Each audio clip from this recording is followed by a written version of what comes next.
चलो, तो हम स्टार्ट कर रहे हैं बेटा कॉर्पोरेट में रिवीजन क्लासेस। ये जो है 3-4 वीडियोस बनेंगी, ये तीनों चारों वीडियोस आप देख लेंगे तो कॉर्पोरेट अकाउंट आपका लगभग मान के चलो फिनिश हो जाएगा। ये पूरा मैं कॉन्सेप्ट जो है उसको रिवाइज करवा रहा हूँ आज। लिखने की कोई ज़रूरत नहीं, ये सारी चीज़ें आप लोग की ऑलरेडी लिखी हुई है, बस एक ये आप लोग को रिकॉल करना है। क्या करना है बेटा? रिकॉल करना है। तो सबसे पहले मैं यूनिट 1 से चालू कर रहा हूँ। तो चैप्टर्स में क्या क्या है वो सारी चीज़ें मैं बताते चल रहा हूँ। यूनिट 1 की बात कर रहे हैं। तो यूनिट 1 में हमारे 2 चैप्टर्स हैं। पहला है बेटा issue and forfeiture of share, issue and forfeiture of share है, और दूसरे में डिबेंचर की बात कही गई है बेटा। किसकी? डिबेंचर। तो आपको डिबेंचर पढ़ने की नीड नहीं है। इशू एंड फॉरफीचर से हर साल क्वेश्चन एग्जाम में आते हैं, तो आपको इसी के बारे में पूरी जानकारी होनी चाहिए। ठीक है, हाँ है ना? Okay, very good. तो आइए स्टार्ट करते हैं इशू से। तो issue and forfeiture of share, issue and forfeiture of share. तो मैंने बताया था कोई भी कंपनी जब उसे क्या होती है बेटा, पैसे की नीड होती है, तो वो क्या इशू करती है बेटा? शेयर इशू करती है। तो ये जैसे ये एक शेयर है बेटा, ये क्या है? ये एक शेयर है। मान के चलते हैं इसकी इस पे जो भी भाव लिखा है ₹10 लिखा हुआ है, ये इसकी फेस वैल्यू हो गई। क्या हो गई? ये इसकी फेस वैल्यू। तो कोई भी कंपनी जब पैसे की नीड होती है तो पैसों की नीड को फुलफिल करने के लिए वो क्या कर सकती है? बैंक से लोन ले सकती है, क्या कर सकती है? डिबेंचर इशू कर सकती है या शेयर इशू कर सकती है। तो यहाँ हम पढ़ रहे हैं शेयर इशू करने वाला कॉन्सेप्ट। तो ये 10 रुपए को कंपनी किन प्रकार से मंगा सकती है? या तो पूरा पैसा एक साथ मंगा सकती है, पूरा पैसा एक साथ, जिसको लमसम बोलते हैं बेटा, पूरा पैसा एक साथ, जिसको हम लमसम बोलते हैं। क्या बोलते हैं? लमसम मंगवा सकती है, लमसम। या तो इंस्टॉलमेंट में मंगवा सकती है। किस में मंगवा सकती है बेटा? इंस्टॉलमेंट में मंगवाएगी। ठीक, यह इंस्टॉलमेंट में मंगवाएगी। तो इंस्टॉलमेंट में जब कंपनी पैसा मंगवाती है तो पहला क्या होता है बेटा? कुछ पैसा एप्लीकेशन पे होता है, फिर कुछ पैसा अलॉटमेंट पे होगा, अलॉटमेंट के बाद आता है बेटा कॉल। तो हमारा कुछ पैसा कॉल पे रहेगा। अब ये जो कॉल होती है, ये कॉल जो है 3 टाइप से हो सकती है। कितने टाइप से हो सकती है? 3 टाइप से। First call, second call and final call. ये 3 टाइप से ये हमारी कॉल हो सकती है। अब फिर फर्दर मैंने आप लोग को इसी में आगे बताया हुआ है, ये जो 10 रुपए हैं, अब ये इसे कंपनी जो इशू करना चाहेगी शेयर को, तो इशू किस पे कर सकती है बेटा? इशू एट पार, और दूसरा होता है एट प्रीमियम, एट पार, और दूसरा होता है एट प्रीमियम। अगर कंपनी पार पे इशू कर रही है, इसका मतलब होता है बेटा एट फेस वैल्यू, मतलब जितने रुपए का शेयर है उतने रुपए में ही इशू करना, इज कॉल्ड इशू एट पार।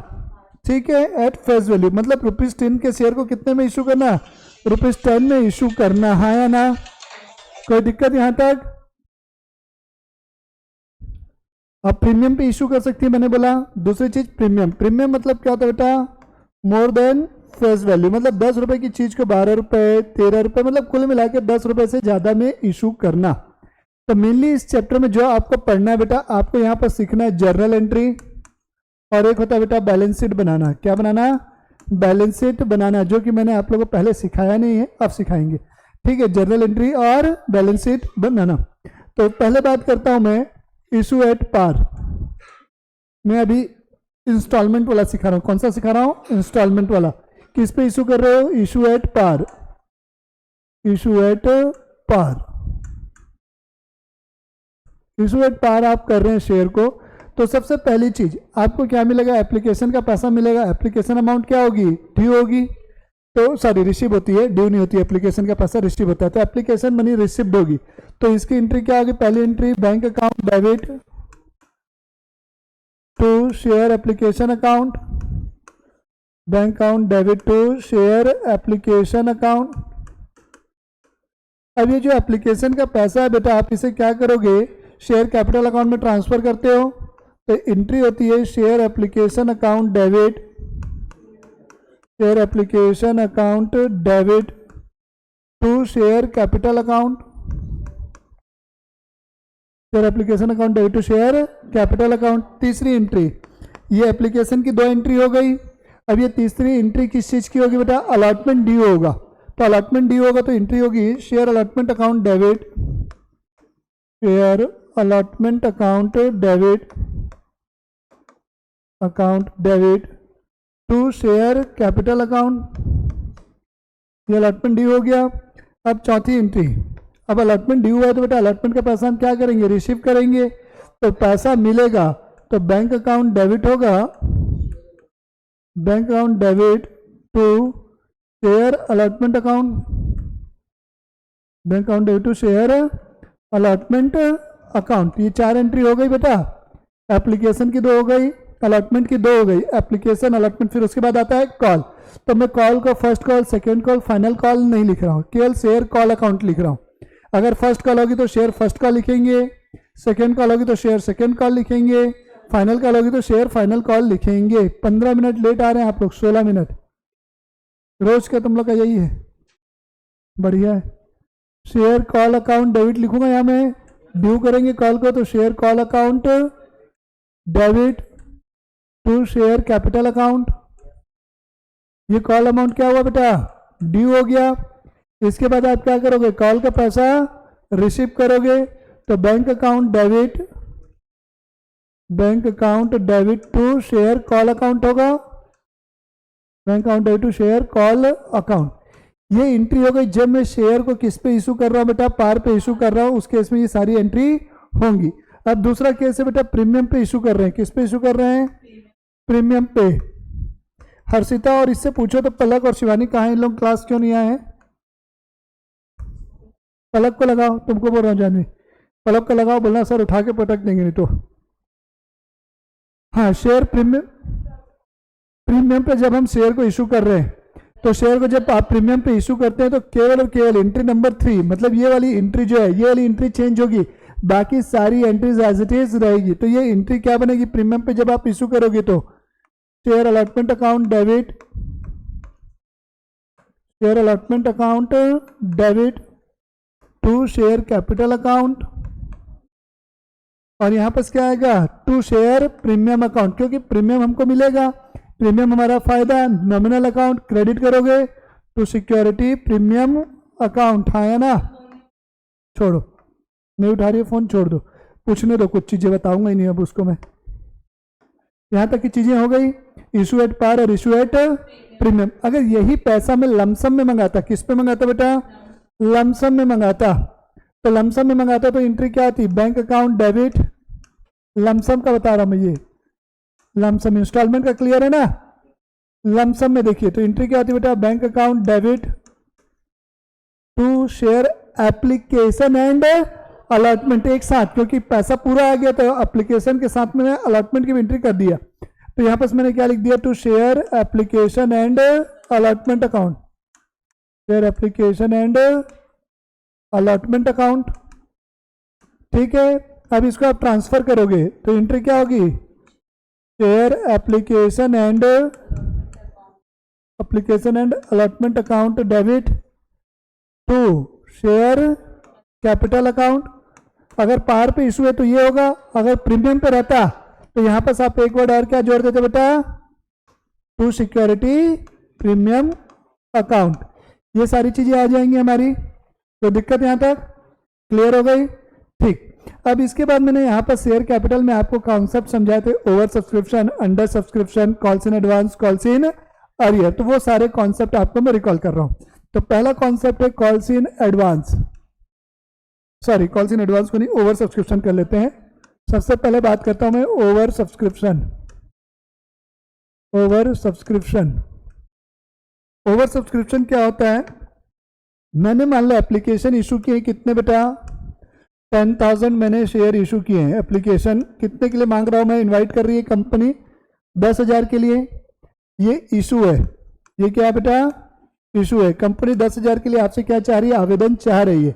बेटा इसको रिसिप्ड कितने का हो गया बेटा, मोर देन 10,000, मान के चलते हैं 15,000 रिसिव हो गया। कितना रुपए रिसिप्ड हो गया, 15,000 शेयर, रुपए नहीं, 15,000 एप्लीकेशन मुझे मिल गए। तो ये बताइए क्या हुआ, यहाँ इशू जो है, ठीक है, एप्लीकेशन रिसिप्ड क्या है, रिसिप्ड मोर देन इशू हुआ कि नहीं, एप्लीकेशन रिसिप्ट कितना हुआ आपका 15,000। मोर देन शेयर इशू है कि नहीं है? शेयर इशू कितना था 10,000, तो कितना ज्यादा हुआ 5,000, तो ये मेरा क्या कहलाएगा? ओवर सब्सक्रिप्शन कहलाएगा, हाँ या ना?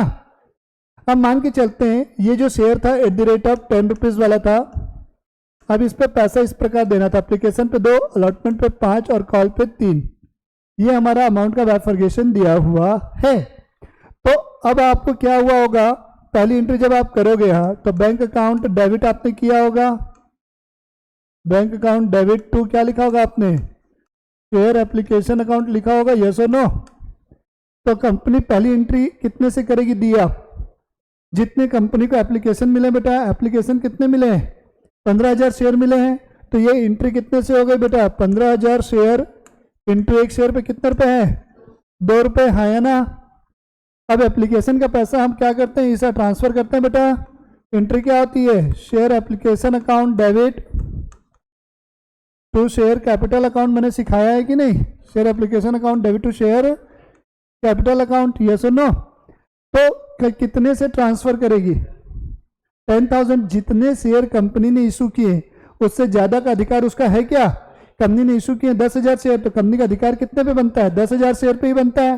तो यहां पर आप क्या करोगे, 10,000 इंटू कितना लिखोगे बेटा 2 रुपए। अब यहां पर आप ये बताओ कितने शेयर पे कंपनी ने एक्स्ट्रा पैसे रिसीव कर लिए हैं? 5,000 शेयर पे कंपनी को एक्स्ट्रा पैसा मिला है कि नहीं?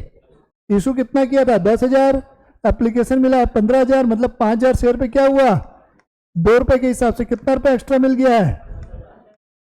10,000 रुपए एक्स्ट्रा मिल गया है कि नहीं? तो हमें क्या करना है, ट्रीटमेंट पढ़ना है। क्या पढ़ना है? ट्रीटमेंट। किस चीज का? Treatment of extra amount received on application, extra amount received, ठीक है, एट ऑन एप्लीकेशन। एप्लीकेशन पे आपको एक्स्ट्रा पैसा मिला है कि नहीं? देख सकते हो ना 10,000 रुपये एक्स्ट्रा मिला हुआ है एप्लीकेशन का।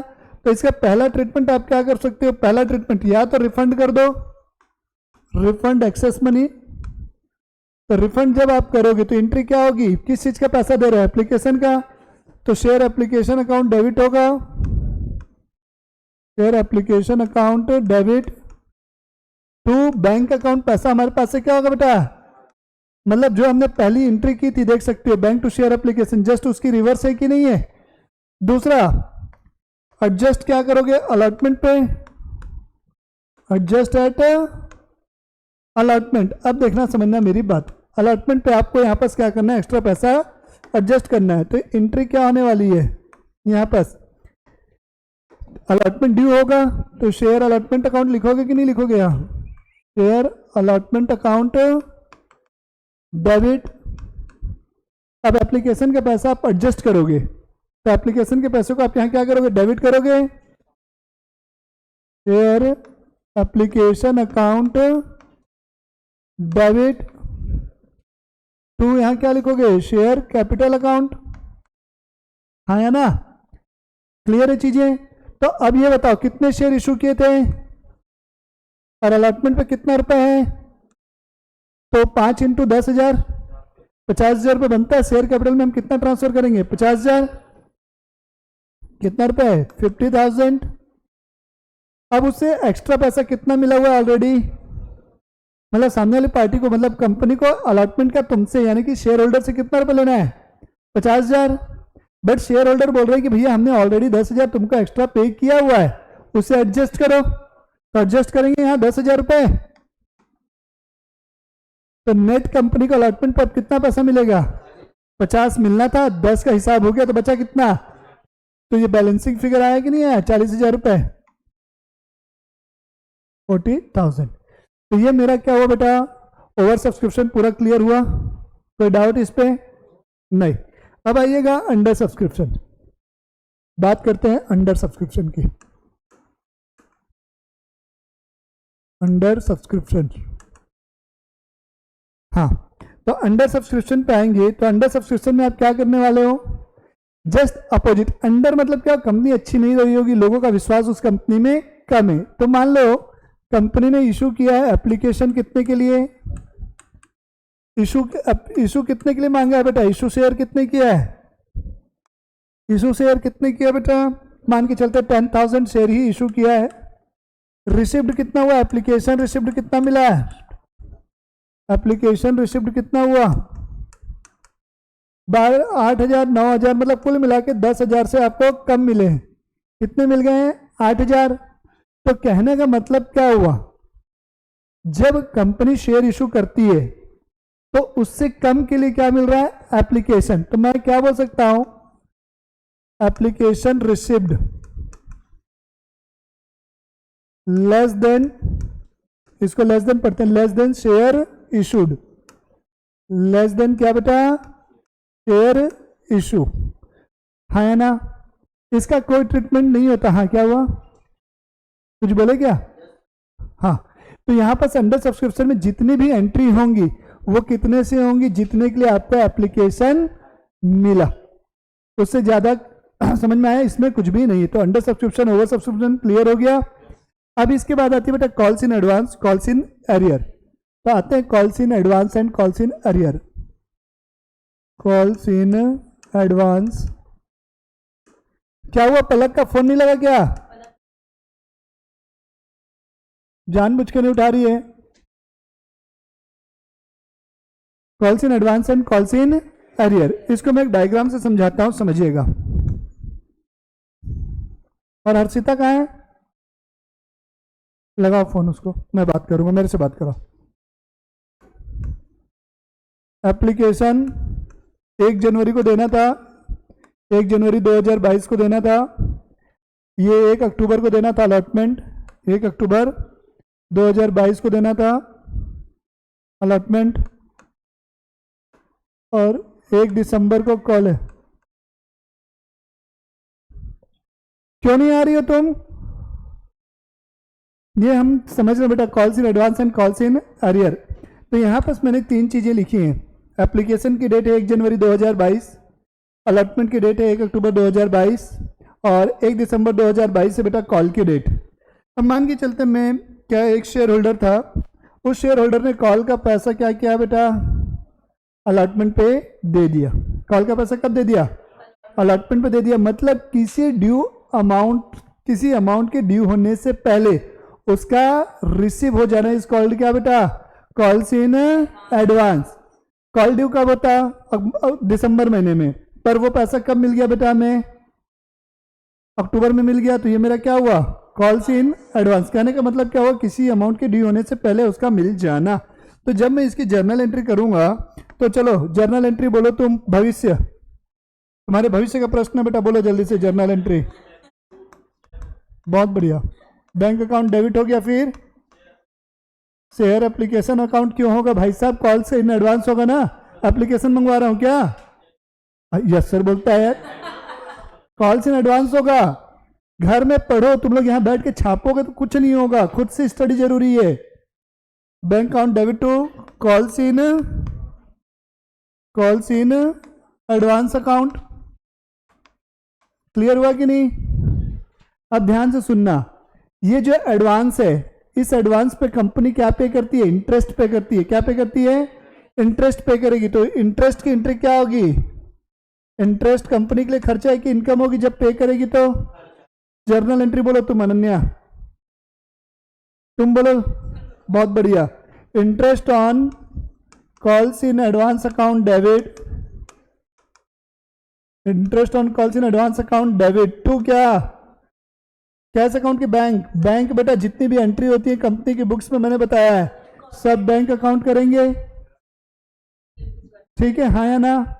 अब बात होती है कि ये अमाउंट पे हम इंटरेस्ट कैसे निकालेंगे। तो इंटरेस्ट की कैलकुलेशन समझेंगे, फॉर्मूला बता रहा हूं इंटरेस्ट का। तो जितना तुमको एडवांस पैसा मिल चुका है, मान के चलते हैं अलॉटमेंट, ये जो मुझे एडवांस मिला है 1,000 रुपये मिला है। कितने रुपए मिला है? 1,000 रुपये मुझे एडवांस मिला है। तो इसका फॉर्मूला क्या बनेगा? Amount of advance, amount of advance लिखेंगे यहाँ, amount of advance into company ने रेट फिक्स किया हुआ, एडवांस पे 12% देती है, तो रेट हो गया 12/100 इनटू टाइम। बताओ बेटा, टाइम तो देख के बताओ कितना टाइम है, कितने महीने पहले पैसा मिल गया हमको? 2 महीने पहले मिल गया है, तो टाइम कितना लिखूंगा यहाँ पर 2/12, तो यहाँ से आपका इंटरेस्ट निकल जाएगा। क्लियर हुआ, हाँ या ना? अब ये जो पैसा आपको एडवांस मिला हुआ है उसे हम कहाँ एडजस्ट करेंगे? कॉल पे एडजस्ट करोगे कि नहीं करोगे? तो एंट्री क्या होगी? एडजस्ट करोगे तो एडवांस का पैसा एडजस्ट एडवांस, एडजस्ट क्या करोगे? एडवांस। तो एंट्री क्या होगी? शेयर कॉल्स या calls in advance account debit लिखोगे, यहाँ क्या लिखोगे? Calls in advance account debit to share call account. Capital कहां से आएगा? कॉल का पैसा एडजस्ट कर रहे हो तो कॉल की वैल्यू कम होगी ना, कैपिटल में क्यों जाएगा? तुम लोग सब उठा उठा के पटकूंगा, बता रहा हूं मैं। एक एंट्री तुम लोग को याद नहीं है,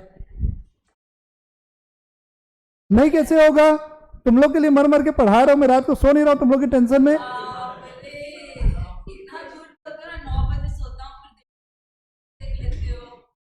ठीक है, यहां तक की चीजें समझ में आया? तो कॉल्स इन एडवांस पूरा क्लियर हुआ? कोई डाउट? कॉल्स इन अरियर पे आए, तो अब कॉल्स इन अरियर में समझाऊं जब, तो आप ये समझना, जैसे अलॉटमेंट का पैसा मुझे कब मिलना है? अक्टूबर में। ड्यू होने के बाद भी वो पैसा क्या हुआ? मिला नहीं, वो किसी फर्दर डेट पे मिल रहा है। मतलब जिस दिन मुझे पैसा मिलना है उस दिन ना मिलके किसी और डेट पे उस पैसे का मिलना is called calls in arrear. वो क्या होता है? कॉल्स इन अरियर होता है बेटा, ठीक है? कोई डाउट? तो कॉल्स इन अरियर की मैं डायरेक्ट नेट की एंट्री करता हूँ, इसकी calls in arrear account debit वाली एंट्री में नहीं करता हूँ। जैसे मान लो मुझे 10 रुपए लेने थे बट अभी तक मुझे 8 रुपए ही मिले, तो सीधा मैं 8 की एंट्री करूंगा, 2 की एंट्री नहीं करूंगा। वो सही है, कहीं कोई गलत नहीं, ठीक है? तो कॉल्स इन अरियर पे कंपनी को इंटरेस्ट मिलेगा। तुम जल्दी पैसा दे दिए तो कंपनी तुमको पे की, अब कंपनी को तुम लेट दोगे तो कंपनी तुमसे इंटरेस्ट लेगी, तो कॉल्स इन अरियर पे कंपनी तुमसे इंटरेस्ट लेगी, तो कंपनी को इंटरेस्ट मिलेगा। Bank account debit to interest on calls in arrear account, calls in arrear account कितने परसेंट से? 10% से। कितने परसेंट से? तो इंटरेस्ट कैसे कैलकुलेट करोगे? अमाउंट ऑफ यहां क्या लिखोगे? एरियर। रेट में कितना कर दोगे? 10/100। और टाइम में कितना है? 2 महीने बाद आपको मिला, इसलिए 2/12। समझ में आया? ठीक। तो कॉल्स इन एडवांस हो गया, कॉल्स इन एरियर हो गया। कोई डाउट यहां तक है तो पूछ लो, उसके बाद आगे बढ़ेंगे। नहीं है? अब एक होता है बेटा, अब जब आप शेयर कर रहे हो, एक होता है प्रोराटा अलॉटमेंट। क्या सिखा रहा हूं बेटा मैं? Pro rata allotment. समझिएगा, बहुत इंपॉर्टेंट है ये प्रोराटा अलॉटमेंट। एग्जाम में जितने भी क्वेश्चन आते हैं इसी के ही आते हैं, प्रोराटा अलॉटमेंट के।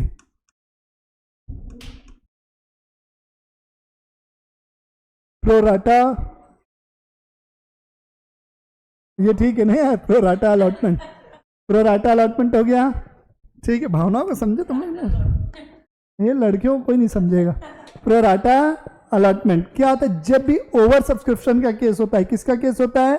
ओवर सब्सक्रिप्शन के केस में, in case of over subscription, in case of over subscription, मैं ये जो पढ़ा रहा हूं ना, ये वरदान है तुम लोग के एग्जाम टाइम से पहले पढ़ने के लिए, अमृत है पूरा ये। In case of over subscription, हाँ पता नहीं कब डालूंगा, मैं अभी पढ़ा रहा हूं। In case of over subscription, मान लो कंपनी ने इशू किए थे बेटा, कितने शेयर इशू किए हैं? 10,000 शेयर, 10,000। एप्लीकेशन मिला बेटा 15,000 शेयर का। एप्लीकेशन कैसे मिला बेटा? 15,000 शेयर का। एक शेयर जो है बेटा कितने रुपए का था? 10 रुपए का था, और कंपनी ने उसे 2 रुपए एप्लीकेशन पे, 3 रुपए अलॉटमेंट पे, 5 रुपए कॉल पे मांग लिया। नहीं, इसको 5 कर देते हैं, ये ठीक रहे।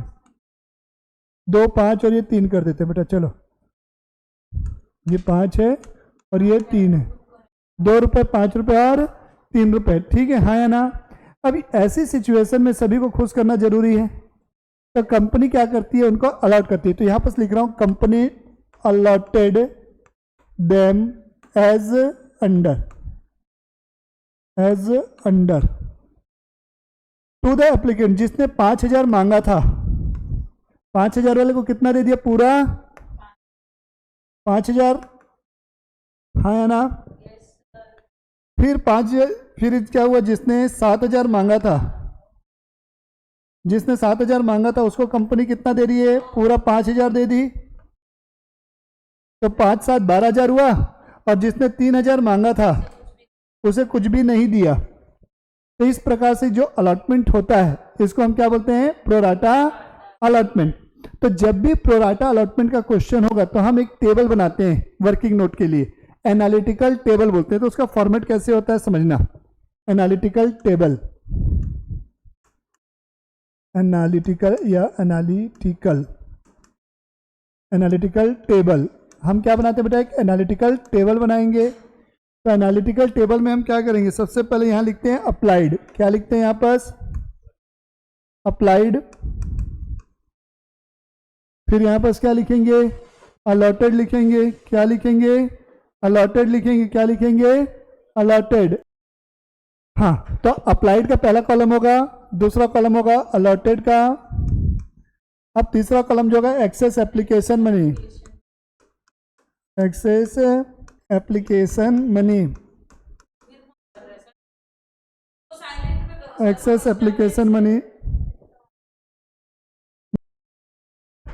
चलो, अप्लाइड हो गया, अलॉटेड हो गया, एक्सेस एप्लीकेशन मनी हो गया बेटा। और एक होता है ट्रीटमेंट। क्या होता है? ट्रीटमेंट। ये इतने कॉलम बनेंगे। तो समझिएगा, जैसे मेरी बात करूं, जैसे इस क्वेश्चन में जैसे हमने लिया, जिसने 5,000 शेयर मांगे थे, हमने उसको कितना दे दिया बेटा? पूरे 5,000 दे दिया। तो कोई एक्सेस एप्लीकेशन मनी हुई क्या? तो कोई ट्रीटमेंट रिक्वायर्ड है क्या? जी नहीं।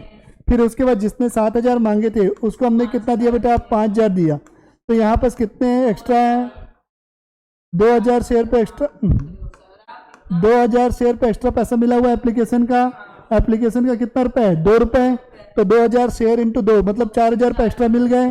तो जब भी एक्स्ट्रा पैसा मिलता है और सामने वाले पार्टी को अगर हमने कोई शेयर इशू किया है, अलॉट किया है, तो हम उसे हमेशा एडजस्ट करते हैं। अगर यहाँ पर अलॉटेड में कुछ शेयर है तो हमेशा वो पैसा क्या होगा?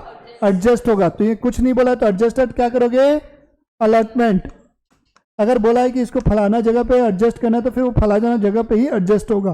कुछ नहीं बोला है तो बेटा हमेशा अलॉटमेंट पे एडजस्ट होगा। अलॉटेड, एडजस्टेड, अलॉटमेंट, हाँ है ना?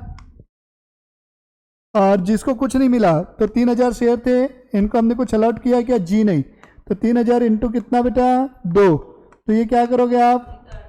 रिफंड कर दोगे, जो मैंने ऑलरेडी तुम लोग को ये ट्रीटमेंट समझा चुका हूं। तो ये हो गया हमारा प्रोराटा अलॉटमेंट भी कंप्लीट। अब क्या होता है? 2 चीजें सुनिएगा। Issue of share in consideration other than cash. क्या पढ़ा रहा हूं मैं?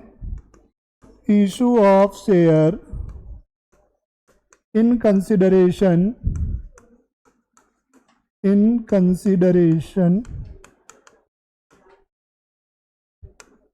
अदर देन कैश, जी नहीं। Issue of share in consideration other than cash, पूरा समझा रहा हूं, समझो। मतलब क्या हुआ? मैंने किसी कंपनी से, मेरे पास कौन है? कंपनी। मैंने किसी से मान लो कोई एसेट खरीद ली, बट उसे मुझे देने के लिए पैसे नहीं थे। मेरे पास पैसे नहीं कि उसे मैं पैसे दे पाऊँ। मैं एक काम कर, तू मेरी कंपनी के क्या रख ले बेटा? शेयर रख ले। तू खुश रह, शेयर रख ले, शेयर के भाव बाद में बढ़ने वाले हैं। अगला बोला ठीक है, चल यार, इस बहाने शेयर मार्केट चालू हो जाएगा। ठीक है, तो इस केस में पहली 2 एंट्री होंगी। पहली एंट्री होगी परचेज ऑफ एसेट की। किसकी होगी बेटा? परचेज ऑफ एसेट की एंट्री बोलो अनन्या। आप ये नकदी में खरीद रहे हो कि उधारी में खरीद रहे हो? पहले तो मुझे ये बताओ। उधारी में खरीद रहे हो? चलो पूरा तुम एंट्री बोलो। हाँ, टू वेंडर, जिससे आपने खरीदा उसका नाम दिया होगा तो उसका नाम लिखोगे, अदरवाइज वेंडर लिखोगे। तो यहां पर उस एसेट का नाम, तो मैं fixed asset account debit to vendor account लिख रहा हूं, to vendor account, fixed asset account debit to vendor account. अब वेंडर को आप क्या करोगे, शेयर इशू करोगे, issue share to vendor, issue shares to vendor,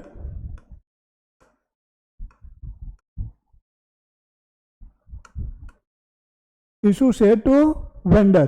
तो वेंडर डेबिट हो जाएगा बेटा, इसको दे रहे हो तो पैसे देते तो क्या होता है, टू कैश होता, पर आप इसे पैसा ना देके क्या दे रहे हो, टू शेयर दे रहे हो। वेंडर डेबिट टू शेयर क्या लिखेंगे, capital account, vendor account debit to share capital account. अब डिपेंड करता है ये शेयर जो है, हो सकता है किस पे इशू हो, पार पे इशू हो सकते हैं या हो सकते हैं प्रीमियम पे, पार या प्रीमियम पे इशू हो सकते हैं, यस और नो। अगर आप इसे पार पे इशू करते हो या प्रीमियम पे, तो आपको क्या निकालना है, नंबर ऑफ शेयर निकालना है कि आप सामने वाली पार्टी को कितने शेयर इशू कर रहे हो, number of shares issued, number of share issued आपको निकालना है। तो आप डेबिट में क्या करोगे, परचेज कंसिडरेशन, क्या डेबिट करोगे, डेबिट मतलब कि न्यूमरेटर में रखेंगे, डेबिट गलती से बोल दिया, परचेज कंसिडरेशन। परचेज कंसिडरेशन का मतलब जितने रुपए में आपने वो एसेट खरीदी थी उस एसेट्स का वैल्यू, यानी कि मान लो 10 लाख की एसेट खरीदी थी मैंने, 2 लाख रुपए मैंने पेमेंट कर दिया है, तो यहां मैं कितने रुपए लिखूंगा, 10 लाख लिखूंगा कि 2 लाख लिखूंगा कि 8 लाख लिखूंगा, 8 लाख, जितना मुझे देना बचा। समझ में आई बात, मैंने बोला बेटा यहां न्यूमरेटर में क्या लिखेंगे, परचेज कंसिडरेशन। परचेज कंसिडरेशन मतलब purchase price of fixed asset. मान लो 10 लाख की एसेट खरीदी है, मैंने सामने वाली पार्टी को 2 लाख रुपए दे दिए, तो अभी मैं कितने और दूंगा, तो यहाँ पर कितना लिखूंगा, 8 लिखूंगा ना, वो समझा रहा हूं, डिवाइडेड बाय इशू प्राइस। कौन सा प्राइस है, मान लो इशू प्राइस क्या है बेटा, फेस वैल्यू पे 10 रुपए का एक शेयर है, तो डिवाइडेड बाय 10, बोल दिया कि 20% प्रीमियम में है, तो इशू प्राइस कितना हो जाएगा, प्लस 20% मतलब 12 रुपए, तो डिवाइड में कितना लिख दोगे, 12। तो यहां से आपको क्या निकल के आ जाएगा, number of share issued.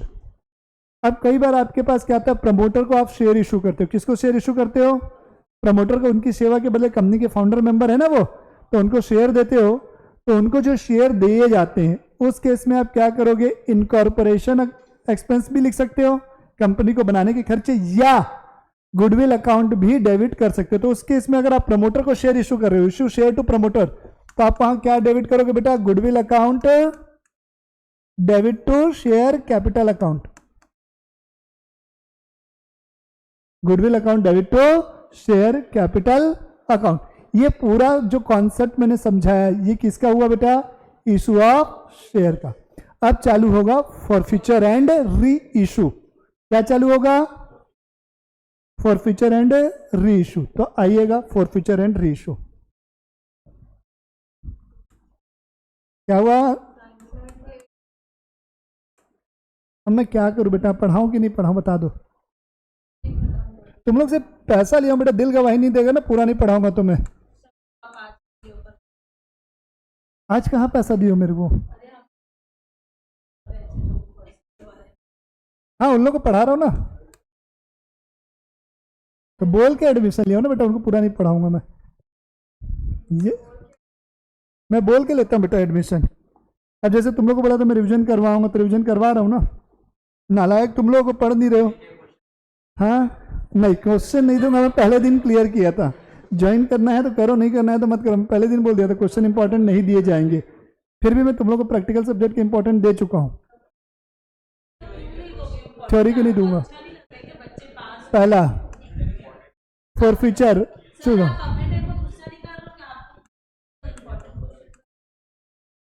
Forfeiture, ठीक है, फॉरफीचर ऑफ शेयर समझ रहे हैं, क्या समझ रहे हैं बेटा, फॉरफीचर ऑफ शेयर आप समझ रहे हैं। तो फॉरफीचर अब क्या हो सकता है बेटा, हमारी 3 कंडीशन होती है कि 2 कंडीशन होती है, 2 कंडीशन होती है, कितनी कंडीशन होती है, 2 कंडीशन होती है, कौन कौन सी, ये सुरभि कहाँ है, Surabhi, forfeiture and re issue. तो सबसे पहले फॉरफीचर अगर मैंने पार पे इशू किया है, किस पे इशू किया है, forfeiture issued at, if issued at par, issued at par, par पे इशू करोगे तो आप उस केस में जर्नल एंट्री क्या होगी? पहली एंट्री बोलो क्या होगी, तुम बोलो, चलो पूरब। एंट्री क्या होगी? फॉरफीचर जब करोगे आप शेयर, जब पार पे इशू किया गया तो share capital account debit. Very good बेटा, share capital account debit to share forfeiture account, हाँ टू शेयर फॉरफीचर अकाउंट। और यहाँ पर क्या करते हैं, जिन जिन चीज़ों का पैसा आपको नहीं मिला, जिसको हम क्या लिख देते हैं यहाँ पर, कॉल्स इन एरियर। ज़्यादा अच्छा होगा आप उनका नाम लिखेंगे। मान लीजिए मुझे अलॉटमेंट का पैसा नहीं मिला तो टू शेयर अलॉटमेंट लिखूंगा, कॉल का पैसा नहीं मिला तो टू शेयर कॉल लिखूंगा, हाँ या ना। तो अब ये जो शेयर कैपिटल अकाउंट डेबिट होगा, ये किससे डेबिट होता है? मैंने बताया था कॉल्ड अप कैपिटल से। किससे? कॉल्ड अप कैपिटल से। अब बोलोगे कि सर ये कॉल्ड अप कैपिटल क्या होती है? मान लो मेरा शेयर है 10 रुपए का, कितने का है? अब इस पे 2 रुपये एप्लीकेशन पे, 5 रुपये अलॉटमेंट पे और 3 रुपये कॉल पे थे। कंपनी ने अभी तक तुमसे ये दोनों का डिमांड किया, ये पैसा तुमसे अभी तक मांगा नहीं है, तो कॉल्ड अप कैपिटल कितना हुआ? 2 और 5 7 रुपये। 3 क्या हुआ? अनकॉल्ड अप है ना, मांगा ही नहीं है। समझ में आया? तो कॉल्ड अप कैपिटल कितना हुआ? 7 रुपये। क्लियर हुआ? फॉरफीचर में आप क्या करोगे? जो पैसा आपको ऑलरेडी रिसीव हो चुका है वही फॉरफिट कर सकते हो ना, तो ये क्या आएगा? मनी ऑलरेडी फॉरफिटेड की रिसीव्ड? Money already received. तो यहां पर मान के चलते हैं आपको एप्लीकेशन का पैसा केवल मिला हुआ था, तो कितने रुपए से क्रेडिट होगा? ये 2 रुपए से। टू कॉल्स इन एरियर में अब मैं यहां पर क्या लिख दूंगा? टू शेयर, किस चीज का पैसा नहीं मिला है? अलॉटमेंट का। कॉल तो मैं किया ही नहीं हूं बेटा, कहाँ है ध्यान तुम्हारा? गर्मी ज्यादा लग गई दिमाग में। टू शेयर क्या लिखा मैंने? Allotment account. तो अलॉटमेंट में कितना रुपए था? 5, तो ये कितना रुपए आ जाएगा? 5 रुपये। क्लियर हुआ? पार पे इशू किए हैं और फॉरफीचर हुआ। अब यही सिचुएशन हमारी प्रीमियम पे है। Share issued at premium, share issued at premium.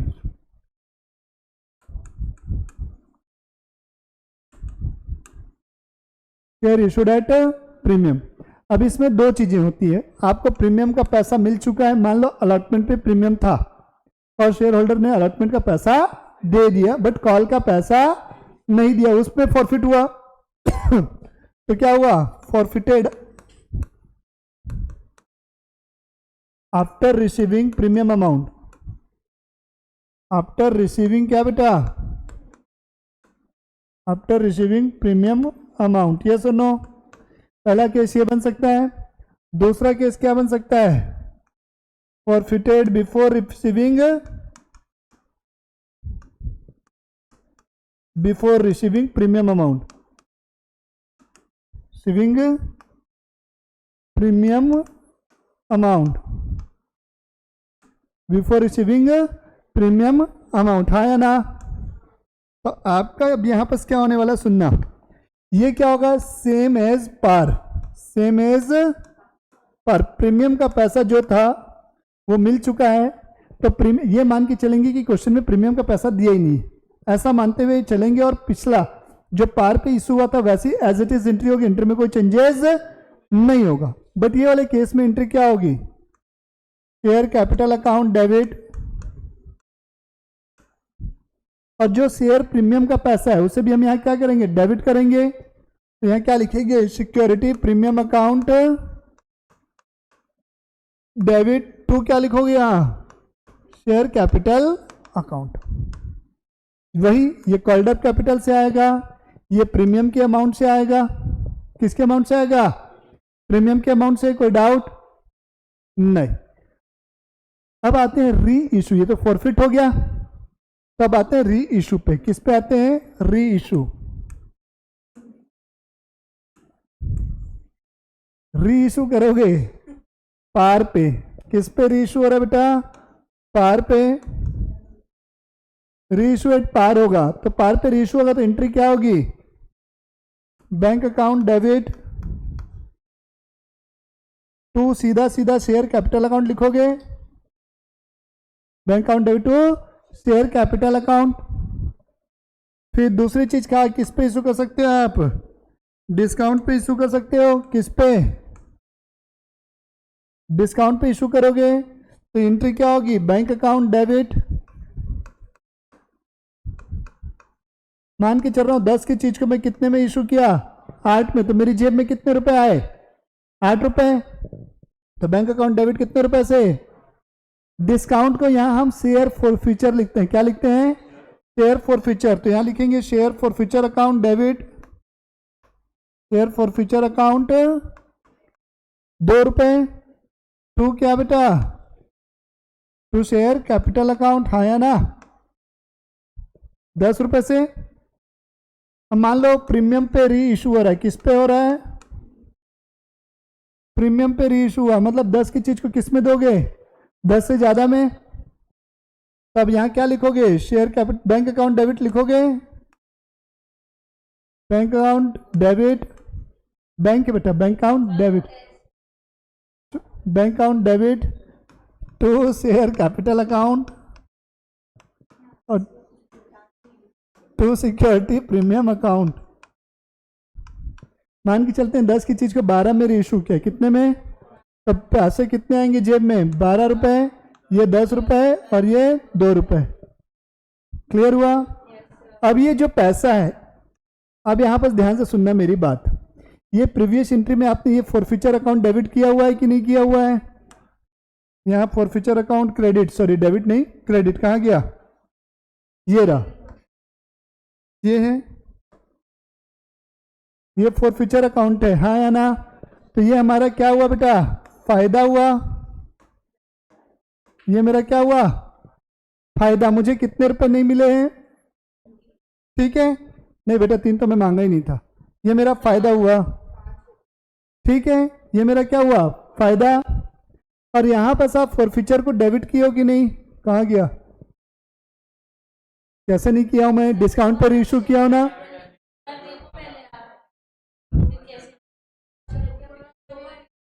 कहा,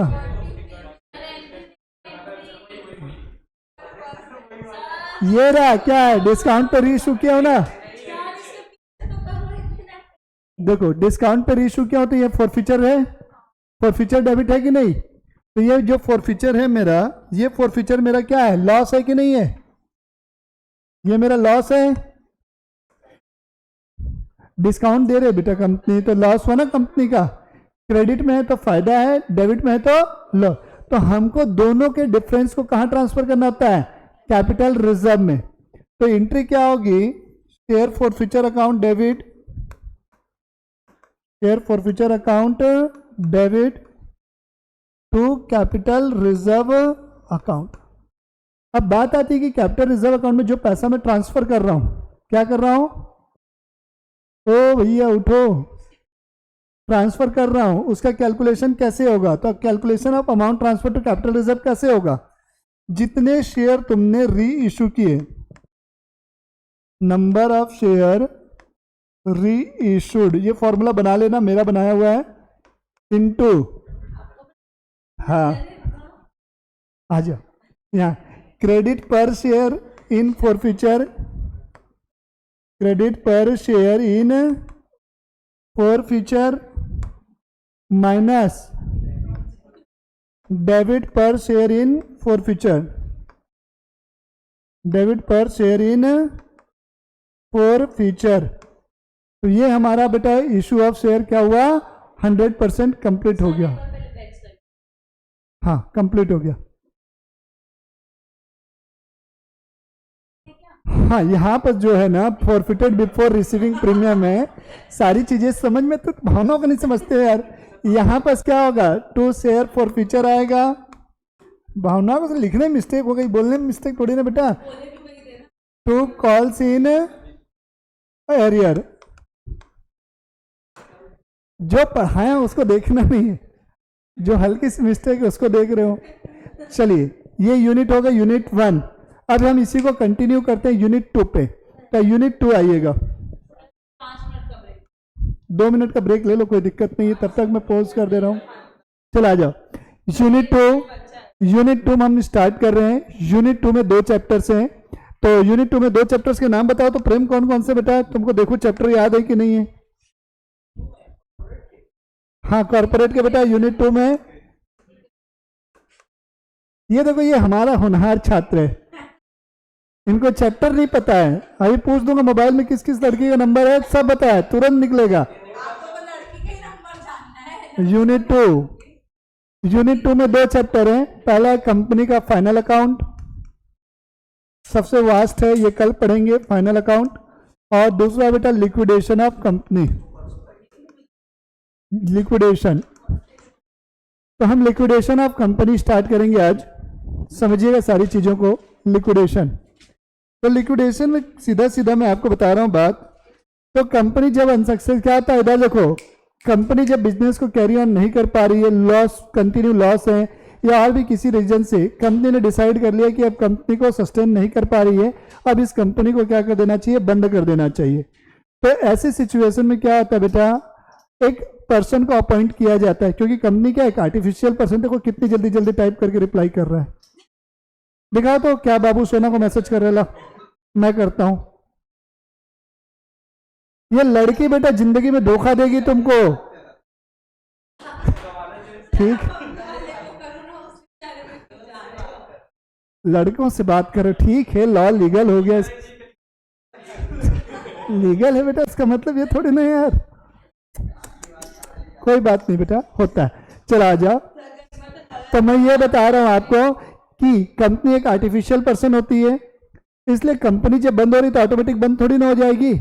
तो उसी के लिए क्या होता है, एक पर्सन को अपॉइंट किया जाता है, पढ़े लिखे आदमी को, जिसको लॉ का प्रॉपर नॉलेज हो, लॉज का, ठीक है। तो उस आदमी को क्या बोला जाता है, लिक्विडेटर या आर्बिट्रेटर बोला जाता है। क्या बोला जाता है, लिक्विडेटर या आर्बिट्रेटर बोला जाता है, हाँ आर्बिट्रेटर।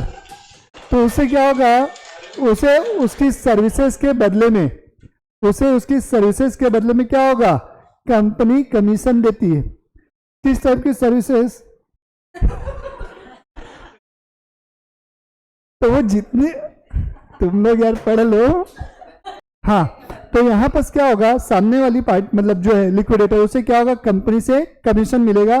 क्यों, जितनी भी वो एसेट्स को बेचेगा, सेटलमेंट करना है, तो कंपनी की जितनी भी एसेट होंगी, उन एसेट्स को वो क्या करेगा, सेल आउट करेगा, और उन एसेट्स को क्या करेगा बेटा, रिकवर कर लिया बेच के। और जितनी भी उसकी लाइबिलिटीज होंगी, उन लाइबिलिटीज को दिया वो क्या करेगा बेटा, पे ऑफ करेगा। तो ऐसा करने से क्या होगा, कंपनी का पूरा हिसाब किताब खत्म हो जाएगा। तो ये इसके लिए एक अकाउंट बनाया जाएगा, जिसको बोलते हैं liquidator financial statement of affair, LFSA, liquidator financial statement of affair बोलते हैं बेटा, ठीक है। हाँ या ना, वोल अफेयर नहीं बेटा, ठीक, जो तुम लोग सोच रहे हो। यहां लिखेंगे रिसिप्ट,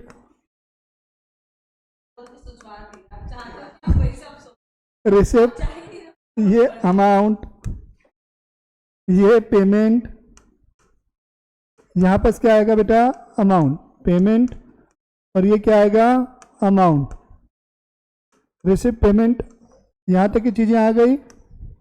तो अब यहां पर क्या लिखोगे, रिसिप्ट साइड में सबसे पहले लिखना आप कैश, रिसिप्ट साइड में सबसे पहले कैश या बैंक जो भी रहेगा, उसको तो अलग से रियलाइज करने की जाने की जरूरत है नहीं, क्वेश्चन में बोले या मत बोले, उसका पैसा तो उठा के ला ही सकते हो।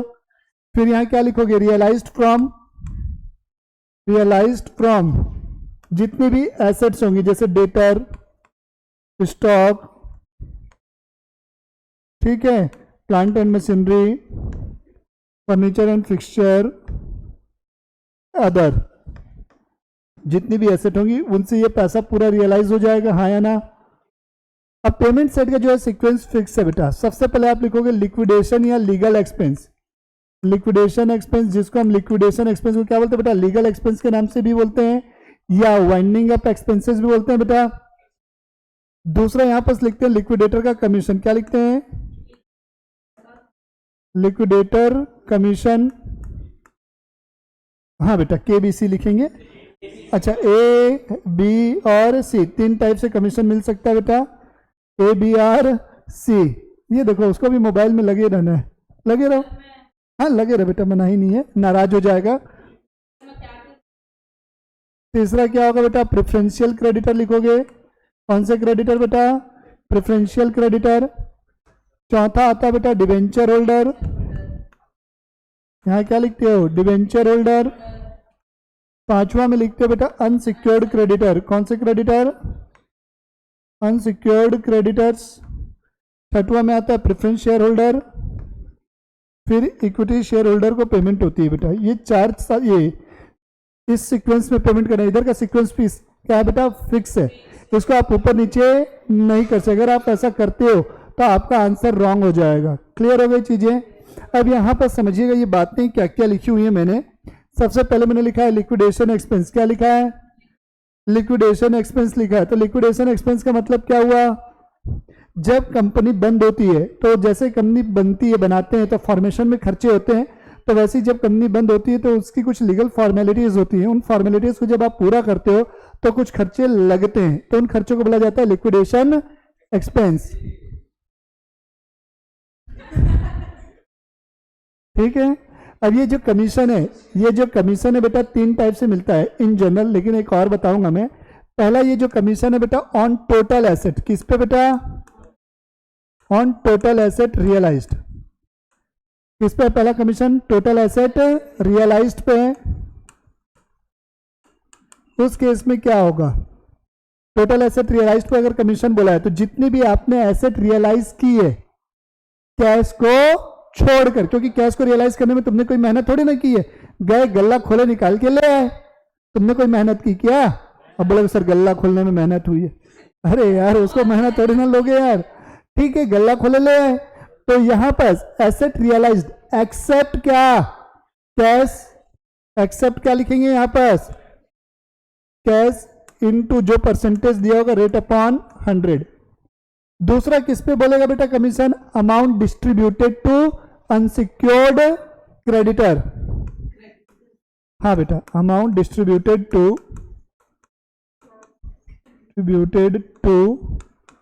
Unsecured creditor. अनसिक्योर्ड क्रेडिटर्स, ये जो मैं पढ़ा रहा हूं ना तुम लोग को, ये जो आज कसम से बता रहा हूं अमृत है, इसकी वैल्यू अभी तुम लोग को पता नहीं चलेगी।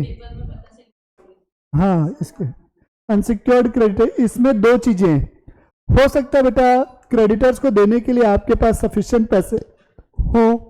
क्या बेटा?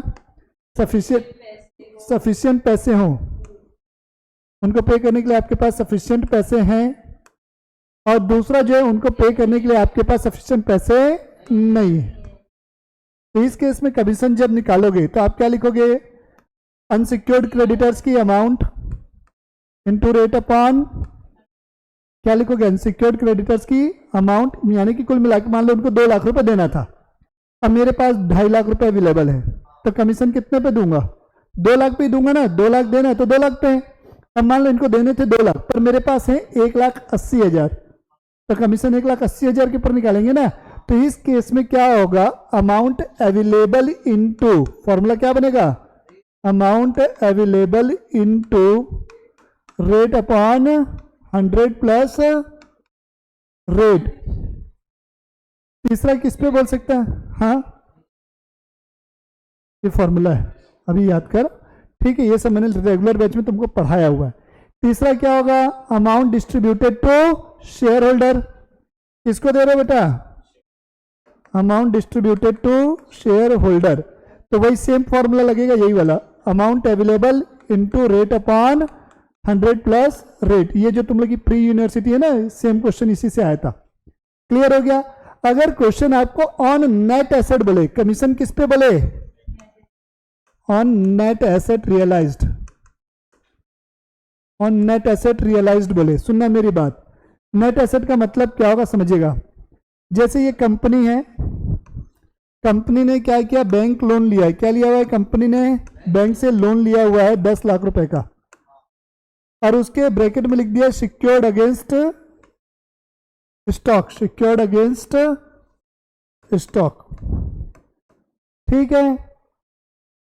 अब सामने वाला का हाथ खड़े कर दिया, मैं पैसे दे नहीं पाऊंगा, कंपनी ने हाथ खड़े कर दिया, तो लिक्विडेटर ने क्या किया, या बैंक ने जो भी है क्या है, स्टॉक को बेच के मान लेते हैं 12 लाख रुपए रियलाइज कर लिया। कितने रुपए रियलाइज कर लिया? तो इस 12 लाख रुपए पे पूरे पे बैंक का अधिकार है क्या? तो बैंक का अधिकार कितने पे है? 10 लाख पे है। तो बैंक को 10 लाख दे दिया जाएगा, और 2 लाख रुपए क्या आएगा? रिसिप्ट साइड में आएगा कि नहीं? Realised from stock 12 lakh minus कितना? 10 लाख, 2 लाख। तो जब हमको नेट वर्ड दिया होगा, कौन सा वर्ड, तो कमीशन के लिए हम क्या करेंगे, कमीशन के लिए हम कितना लिखेंगे, 2 लाख लेंगे। नेट एसेट बोलेगा तो कमीशन में कितना लेंगे, कमीशन कैलकुलेट करने के लिए 2 लाख। अगर टोटल एसेट रहता तो कितना लेते, 12 लाख। क्लियर है, हाँ या ना। अब एक चीज समझिएगा मेरी बात को, मान लेते हैं रियलाइज होता 8 लाख रुपए। कितना रियलाइज होता, 8 लाख रुपए रियलाइज होता। कितना रुपए रियलाइज होता, 8 लाख। 10 लाख का लोन था, बैंक को कितना रुपए मिल रहा है, तो बचा कितना, क्या ये 2 लाख बैंक को अभी रिकवर हुए हैं क्या, क्या रिकवर करने के लिए बैंक के पास किसी प्रकार की कोई और सिक्योरिटी है क्या, तो ये 2 लाख रुपए को क्या करोगे, पेमेंट साइड में जाओगे, 5वें नंबर पे आपका क्या आता है, अनसिक्योर्ड क्रेडिटर आता है। तो इस अनसिक्योर्ड क्रेडिटर में इसे आप लिखोगे यहां पर 2 लाख रुपए। सफिशिएंट अमाउंट थी, पूरा वसूल हो गया, सरप्लस हुआ तो रिसिप्ट साइड में, शॉर्टेज पड़ी तो उसे आप कहां लिखोगे, अनसिक्योर्ड क्रेडिटर्स में। क्लियर हुआ। नेक्स्ट, अगर कमीशन कैलकुलेट करने के लिए क्वेश्चन में बोला है कि आप किसको इंक्लूड करो, कैश को इंक्लूड करो बोला है, देन यू हैव टू क्या करना है बेटा, इंक्लूड कैश। क्लियर, कोई डाउट, ठीक। आइएगा नेक्स्ट, यहां पर आपको क्या लिखा हुआ है, प्रेफरेंशियल क्रेडिटर। हमारे 2 टाइप के ही क्रेडिटर होते हैं, एक सिक्योर्ड और दूसरा अनसिक्योर्ड। पहला क्या और दूसरा अनसिक्योर्ड। उसी में अनसिक्योर्ड में ही एक और आता है प्रेफरेंशियल, बोलते हैं उसको, क्या बोलते हैं, मैंने बताया था जैसे दोस्त हैं, एक लड़की दोस्त है और एक लड़का दोस्त है, तो प्रायोरिटी पहले आदमी किसको देता है, तू लड़का को देता है, ठीक, अच्छी बात है। बाकी लोग और कोई रहेंगे तो लड़के को जब देंगे इन जनरल। तो यही चीज क्या है, किसके केस में आती है बेटा, प्रेफरेंशियल क्रेडिटर के केस में आती है। किसके केस में आती है, प्रेफरेंशियल क्रेडिटर के केस में आती है, हाँ या ना। तो पेमेंट इनको हमेशा पहले मिलती है। अगर क्वेश्चन में बोला है कि कमीशन ऑन अनसिक्योर्ड क्रेडिटर, तब हमेशा आप प्रेफरेंशियल क्रेडिटर पे पूरा कमीशन देंगे, क्योंकि प्रेफरेंशियल भी क्या होते हैं, अनसिक्योर्ड होते हैं। बट क्वेश्चन में अगर ये बोल दे कि एक्सक्लूडिंग प्रेफरेंशियल क्रेडिटर, तब आपको प्रेफरेंशियल पे कोई कमीशन कैलकुलेट नहीं करना है। तो प्रेफरेंशियल क्रेडिटर में कौन कौन आते हैं, जिस दिन कंपनी लिक्विडेट हो रही है, बंद हो रही है, उस दिन से ठीक 1 साल पहले तक के गवर्नमेंट के जितने भी ड्यूज हैं, टैक्सेस वगैरह, वो आएंगी। एम्प्लॉय की सैलरी कब तक की, 4 या 6 मंथ की बताया था ना मैंने, मैक्सिमम कितने रुपए तक की, 20,000 तक। बाकी इसमें से और कुछ भी चीजें बताने लायक है नहीं।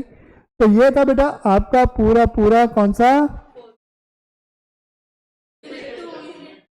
लिक्विडेशन ऑफ कंपनी का पूरा समापन मैंने कर दिया। क्लास ओवर, आज के लिए इतना ही, ठीक है। इसके अंत मत करो बेटा।